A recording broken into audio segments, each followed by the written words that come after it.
Entre 1980 e 2000, a população com mais de 60 anos cresceu 7,3 milhões em nosso país, totalizando mais de 4,5 milhões em 2000. O aumento da expectativa média de vida também aumentou, acentuadamente. No programa de hoje, nós iremos discutir sobre a saúde nesta fase da vida, a terceira idade.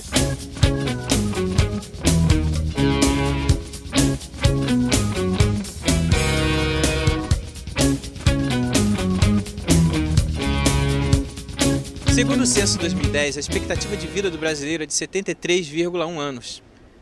Há cerca de 14 milhões de idosos em nosso país. E 8% da população, 23.760 pessoas, são centenárias. Ainda é grande a desinformação sobre a saúde do idoso e, particularmente, os desafios do envelhecimento populacional para a saúde pública em nosso contexto social. Será que as pessoas conhecem os direitos dos idosos? E o que elas gostariam de saber sobre a saúde do idoso? Você sabe o que é saúde do idoso? Não. Ela é crítica. Eu não sei muita coisa sobre a saúde do idoso. A saúde do idoso são políticas públicas que envolvem pessoas que é acima de 60 anos, promovendo sua saúde mental, questão da qualidade de vida. Até 2025, segundo a OMS, o Brasil será o 6º país do mundo em número de idosos. Este aumento do número de anos de vida, no entanto, precisará ser acompanhado pela melhoria e manutenção da saúde e qualidade de vida deste grupo populacional. No nosso país, a Lei 10.741 foi regulamentada em 2004, cria o Estatuto do Idoso. De um modo geral, regula os direitos que são assegurados às pessoas com idade igual ou superior a 60 anos de vida. E no programa Espaço Aberto para a Saúde, tema Saúde do Idoso, temos hoje as convidadas, professora doutora Selma Petra Chaves Sá, integrante do grupo interinstitucional de pesquisa que envolve a saúde do idoso, e também a professora doutora Donizete Vago Dayer, da área também de atenção à saúde do idoso. Então agradeço a presença de vocês, né? Muito obrigado por ter comparecido ao nosso programa. É um prazer estar aqui com vocês hoje, né? E espero aí que a gente tenha bastante discussões relacionadas ao idoso. A gente vai ter um quadro aí que a gente vai ter perguntas, né, das pessoas da rua, que são pessoas interessadas também no tema. E eu acho que a gente vai ter muita conversa hoje sobre esse assunto. Então, uma coisa muito importante para a gente falar, inicialmente, que para defender os direitos dos idosos, o Estatuto do Idoso, como foi criado, como a gente já falou anteriormente, né, ele é assegurado, além dos meios, e também ele facilita, trazendo oportunidades para a preservação da saúde física e mental e aperfeiçoamento também moral, intelectual, espiritual, social, garantindo que os idosos eles gozem de todos os direitos, né, assegurando a essas pessoas uma melhor qualidade de vida. Então, eu acho uma coisa muito importante a gente discutir inicialmente isso, né? Como se deu a criação desse Estatuto do Idoso? Houve uma participação popular nisso? Inicialmente, então, a gente gostaria também de agradecer o convite, né, para estar aqui debatendo a saúde do idoso, um tema hoje que tem ocupado vários espaços, não só na academia, mas na sociedade como um todo, né? O Estatuto do Idoso ele começa a ser discutido já no início dos anos 2000, né, nessa década, porque, como já foi lembrado, o nosso número de idosos no Brasil e no mundo vem crescendo de uma forma bastante rápida e nós, então, estamos precisando nos prepararmos para lidar com esse grupo. Então, foi preciso, sim, criar um Estatuto do Idoso. As demandas populares cresceram, né, as reivindicações dos próprios idosos, dos seus familiares, e aí, então, o governo, o Estado, né, pensou numa política que pudesse contemplar de forma mais específica as demandas, né, e as singularidades desse grupo populacional. Contribuindo com o que a professora Donizete falou, o Estatuto do Idoso ele foi uma discussão de um projeto de lei desde 97. Como a professora falou, né, sendo realmente estabelecido em 2003, 2004, com um projeto de lei de um deputado federal e que houve uma grande participação da Confederação Brasileira de Pensionistas e Aposentados, né, professora? E que realmente houve uma grande contribuição da população em relação à elaboração do Estatuto do Idoso. Então, houve, como a pergunta, né, a participação popular, ela se efetivou. Foi intensa, né? Foi, né? É lógico que o ideal seria que fosse uma discussão né? mais ampla, mas não foi algo restrito apenas a uma instituição ou a uma Câmara de Deputados, Senado. Não, foi uma discussão já iniciada lá na Confederação Brasileira de Aposentados, lá em 97, para ver como, 7 anos depois de toda essa discussão, é que houve realmente, né, assinatura pelo presidente, né, o anterior, o Inácio Lula da Silva, e ele concebe aos idosos uma série de direitos que não sabemos se são oferecidos ou não, realizados ou não, mas que oferecem uma assistência à saúde, uma assistência social, inclusive assistência judiciária, que é algo extremamente importante, uma lei extremamente avançada. Podemos ou não realizar mais. Essas coisas. A discussão, às vezes, né, a gente contribui para a discussão, criação das leis, e depois elas demoram um pouco. Então, no caso do Estatuto do Idoso, em 2003 foi criado pela lei, mas foi sancionado somente em 2004. Então, assim, teve uma demora aí. Mas, assim, não foi tanto, né? Parece que a sociedade percebeu que era necessário ter essa atenção especial ao idoso, né? A sociedade percebe isso de uma forma mais forte, né? Assim, não sei se a professora Donizete considera, mas nós precisamos ter mecanismos de divulgação do Estatuto, que o idoso ele possa ler, ele possa discutir, não é, professor? Discutir esse estatuto nos programas, nos locais onde eles participam. E aí eles terem uma participação, né, mais forte. Exato, né, eles precisam, porque nós, profissionais, conhecemos, mas nem sempre você fala o Estatuto do Idoso, ele nem conhece, ele nunca ouviu falar. Né, ou professora? Então ele ouviu falar de alguns poucos direitos. Enquanto o Estatuto fala de vários, né, direitos que ele tem, hoje a gente fica quase restrito o direito à gratuidade no transporte coletivo. A ser atendido primeiro nas filas de banco. A questão da atenção nos bancos, né, e tudo. Então, o que a professora lembrou muito bem, é que a gente precisa socializar esse estatuto para o próprio idoso, para os seus cuidadores, para os familiares, né? Então, é um estatuto avançado, mas que a gente ainda, né, o próprio idoso não se beneficia dele, né? Uma outra coisa interessante, vai acrescentar mais alguma coisa, professora? Eu queria, assim, já que estamos discutindo o Estatuto, lembrar que, como a professora Donizete falou, tem coisas extremamente interessantes no Estatuto, como, por exemplo, a liberação de remédios de uso continuado, e que nem todos os familiares idosos conhecem. A liberação de próteses, de órteses, né? Então, inclusive põe em prática assim outras coisas importantes também na área da saúde coletiva, como o atendimento ao idoso diferenciado, né, nas unidades básicas de saúde, o cartão do idoso, né, da mesma forma que tem cartão da mulher, cartão da criança, tem o cartão do idoso para acompanhar também essas modificações todas que acontecem no corpo dele, inclusive se está tomando as vacinas adequadamente, né, indo regularmente às consultas. Então isso é importante também ressaltar para você que está assistindo a gente, né? Então tem todo um mecanismo preparado para atender o idoso. O que falta justamente, eu acho que é uma conscientização talvez maior até mesmo dessa própria população de idosos, né, atrás de seus direitos, né? Porque a gente vê isso, como a professora Selma e a professora Donizete colocaram, que os profissionais de saúde muitas vezes eles sabem que existem mas esses mecanismos, né? Mas será que a população no geral ela está, né, preparada, conhece, né, e os seus direitos, né? Isso é importante a gente se questionar também. Uma outra pergunta que eu acho interessante aqui para a gente trazer para a discussão é alguma coisa referente à senescência e senilidade, que eu acho importante a gente falar, né, quais são as diferenças, né? Assim, a senescência na verdade, é o envelhecimento considerado normal, entre aspas, né? O que aparece de diminuição de capacidade funcional, de agilidade, que todos nós vamos passar. E a senilidade são aquelas doenças que aparecem no envelhecimento.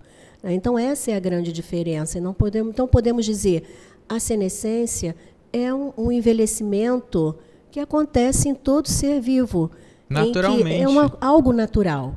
E a senilidade são as doenças que ocorrem num momento como hipertensão, como diabetes, né, e outras doenças que acometem esse processo de envelhecimento e que se unem, que se juntam a esse processo que acontece natural do envelhecimento. Essa é a grande diferença. É até importante, né, que as pessoas saibam, porque muitas pessoas se confundem. Então, em relação aos mecanismos para conhecimento do Estatuto do Idoso, a gente vê que tem movimentos, sim, que tentam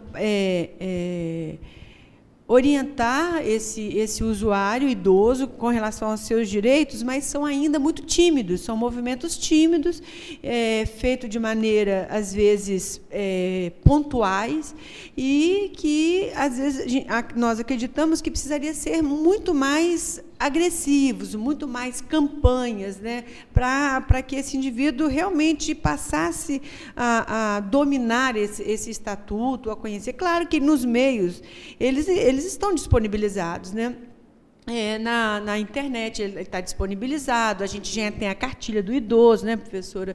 A gente tem isso, mas ainda são movimentos tímidos. Eles precisam se empoderar, né? Isso. Então, o que a gente vê, e que são feitos também ainda movimentos, mas são tímidos, como eu falei, de empoderamento desse usuário. A gente fala disso, mas os nossos movimentos têm acontecido de forma um pouco tímida, como eu poderia dizer, né? Eu também concordo com a professora Donizete que nós precisamos realmente divulgar, estimular esse idoso e o seu familiar a conhecer o Estatuto, para até solicitar, né, os direitos, a assistência, a saúde, mas assim, eu penso que as universidades que possuem programas direcionados para a saúde do idoso, para a saúde dos seus familiares, nós temos alguns locais importantes, como as salas de espera, as universidades da terceira idade, as ouvidorias que alguns hospitais possuem. E eu acredito também que essa coisa das grandes campanhas que envolvem o idoso, agora simbolicamente falando aí da vacina, também traz essa coisa do olhar voltado para o idoso, né? A qualidade de vida, que traz tanto isso, né? Você se vacina para você, porque é uma coisa importante a gente falar também, porque tem toda essa mudança, como a professora Selma e a Donizete falaram, né, da senescência, que envolve aí modificações no corpo, que às vezes uma gripe, né, para as pessoas jovens não vai ser a mesma coisa do que é no corpo de um idoso. Então, assim, é importante também esse movimento de mostrar que o idoso tem uma posição, né, na saúde pública brasileira, aí mais no caso saúde coletiva, como a gente está discutindo aqui também, desses grupos especiais, se empoderarem também, né, desses recursos, né? Então essas campanhas que acontecem também são muito importantes para divulgar essa saúde do idoso, né? Perfeito. A própria mídia é um veículo importante de divulgação, como nós temos o Estatuto da Criança, que é muito divulgado. A mídia também tem esse compromisso de fazer essa divulgação. Compromisso social, né? Exatamente. Uhum. A gente tem uma parte do nosso programa que todo mundo já conhece, né? Quem assiste a gente, que a gente vai até a rua e pergunta aos transeuntes, né, os cidadãos, as pessoas, o que eles gostariam de saber. E no programa de hoje a gente trouxe algumas perguntas sobre envelhecimento, né? Sobre a saúde do idoso. E a gente vai contar com a participação de vocês agora, né, ilustre participação, para poder ajudar a gente a esclarecer. Claro que a gente traz aqui como uma discussão, mas é importante que você que está assistindo a gente saiba que é um momento também onde a gente atende ao público em geral, sabendo as demandas dessas pessoas. Eu queria saber quais são os direitos dos idosos na saúde pública. Eu acredito que a gente já tenha respondido isso anteriormente, né? A gente falou... Sim, com certeza o direito dos idosos, né, eles existem, estão lá no Estatuto, como a gente nós já relembramos várias vezes, e que o que tem que ficar de mais importante é que o idoso, o familiar e o cidadão, de uma maneira geral, precisa se apropriar desse estatuto para poder conhecer os seus direitos todos, né? E não ficar apenas restrito a esses que, né, nós já salientamos na questão anterior. Queria saber o motivo que ela é tão precária nos hospitais. Ela é uma precariedade relativa, vamos chamar assim, porque o nosso Sistema Único de Saúde é, pelo menos no campo teórico, um sistema referência mundialmente. É um sistema que traz benefícios. O problema é a gente sair do plano teórico para a implementação do nosso sistema único. Então, ele traz realmente algumas limitações. Limitação da capacitação da rede de atendimento, dos profissionais, as limitações da ambiência para atender esse idoso. Então, realmente, se a gente levar para um campo mais abrangente, a saúde é precária no Brasil? É precária, mas nós temos ganhos substantivos. A estratégia de saúde da família, né, um programa dentro do Sistema Único, ele é uma referência e tem realmente feito uma cobertura extremamente importante para elevar a qualidade de vida, não só de idosos, de crianças, né, o acompanhamento a gestante em seu pré-natal, né? Então, eu acho que a gente tem muitos ganhos. Eu acho que a gente precisa ressaltar que vivemos em momentos ainda críticos, mas estamos avançando com certeza. Assim, só para tentando ajudar a professora Donizete, eu penso que o que falta é a integralidade e a agilidade nesse sistema. Uma resolutividade. Exatamente, porque realmente o Sistema Único de Saúde ele tem uma perspectiva teórica excelente, mas precisa estar dentro de um processo ou ser realizado a integralidade e agilidade, principalmente quando se fala da saúde do idoso. Eu queria saber mais sobre a andropausa. A andropausa, o conhecido como distúrbio androgênico do envelhecimento, é a diminuição da quantidade de testosterona, que é um hormônio importante para o homem, né? E faz parte da senescência, né? Exatamente, né? Devido ao cromossoma Y, a testosterona ela tem uma produção desde o momento de embrião, feto, fazendo o desenvolvimento dos órgãos sexuais masculinos, na juventude, e assim vai. E quando chega no momento do envelhecimento, que é o que estamos discutindo, essa diminuição ela acarreta alguns comprometimentos, né? Como, por exemplo, que nos preocupa muito, por exemplo, é o acúmulo de gorduras no abdômen, no idoso, que acarreta o quê? Acarreta distúrbios cardiovasculares extremamente importantes, difíceis. Então, a diminuição da testosterona no homem nos preocupa em relação, por exemplo, à osteopenia, osteoporose. Por quê? Quedas no idoso é algo extremamente sério, pode levar à morte, infecções, fraturas, enfim.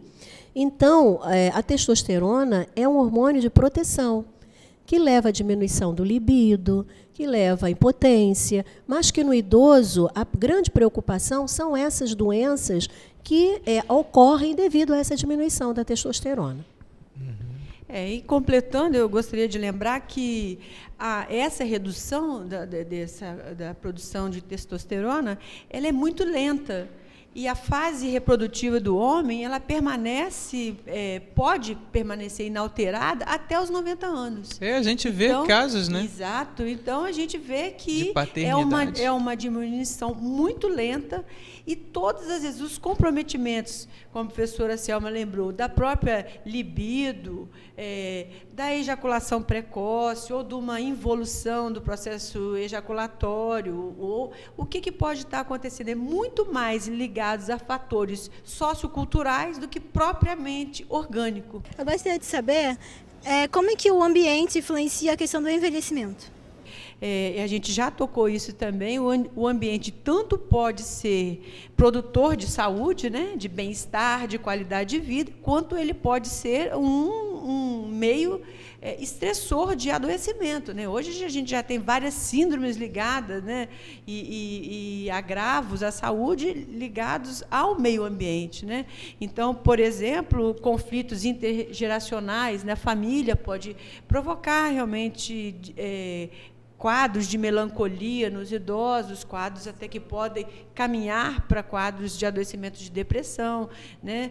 Então, o meio tanto pode ser favorável à saúde, quanto trazer realmente comprometimentos sérios à saúde do idoso e de qualquer um de nós, né? Com certeza. É importante ressaltar que o ambiente ele é somado a todo o processo de envelhecimento. Então, se nós estamos envelhecendo e o ambiente não é favorável, por exemplo, água, né, o ar, o ambiente familiar, como a professora Donizete colocou, então é evidente que esse envelhecimento ele fica comprometido, porque além de todos os fatores considerados naturais no processo de envelhecimento, nós temos toda uma situação ambiental que não favorece ou favorece. Que bom que sempre favorecesse. Por isso é importante ressaltar que, falando de qualidade de vida, né, a gente envolve tudo que as professoras já falaram, né, que uma alimentação adequada, prática de exercício, né, o acesso a serviços de saúde, né, a ter transporte, moradia adequados. Então, isso é muito importante, que a soma disso, somatório, né, dos fatores ambientais também, como a Monique perguntou, e relacionado também à genética. Então, o fator biológico junto com o ambiente, porque muitas pessoas perguntam, não, porque na minha família, né, tem muita longevidade. Então, a gente viu no início do programa que tem uma quantidade significativa de centenários no Brasil. Então, isso envolve ambiente, genética e também esses fatores favoráveis à qualidade de vida. Porque o idoso é maltratado. Ele entra na fila do SUS e não tem prioridade. Ele passa pela roleta do ônibus. Esses novos ônibus, eles têm que passar pela porta de trás. Eu saber por que ele não tem atendimento adequado para os idosos. Na verdade, as duas perguntas podem ser respondidas em uma só, né? Existe realmente, assim, na opinião das senhoras professoras, essa coisa de maltrato no SUS ou não ter preferência de atendimento? Como é isso na visão de vocês? Professor, a Rodrigues, numa dissertação da Unifesp em 2010, ela fez um levantamento muito interessante, que ela fez uma pesquisa acerca do atendimento, dessa qualidade do atendimento ao idoso no hospital. E ela descobriu que existe um preconceito dos profissionais e do próprio idoso e do próprio familiar, do seu familiar. Então, na verdade, nós precisamos qualificar os recursos humanos. Essas pessoas que trabalham com o idoso, que nós sabemos que temos uma perspectiva de o profissional de saúde, né, trabalhar com o idoso a cada dia mais o tempo de vida vem aumentando. Então, essas pessoas precisam de qualificação, precisam conhecer o que é um processo de envelhecimento considerado fisiológico e não fisiológico, até para melhorar a qualidade desse cuidado.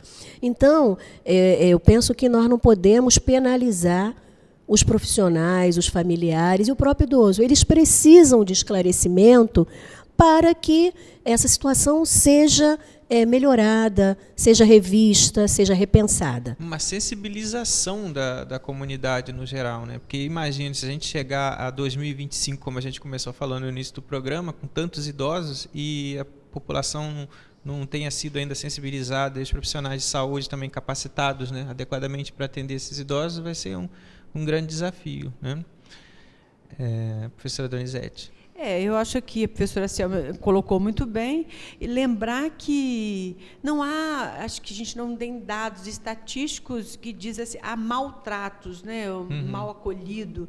Há realmente, talvez, ainda um despreparo para lidar com as especificidades do indivíduo idoso, do cidadão idoso. Né? Então, eu acho que são fragilidades que a gente precisa realmente diagnosticar e tentar, através, como a gente já lembrou, até através mesmo do empoderamento do usuário, né, deste cidadão, orientá-lo com o seu saber, né, dos seus direitos, né, para que ele possa reivindicar tudo isso, ao direito ao acompanhante no hospital, ao direito, né, à gratuidade nos serviços de transporte coletivo urbano e interestadual.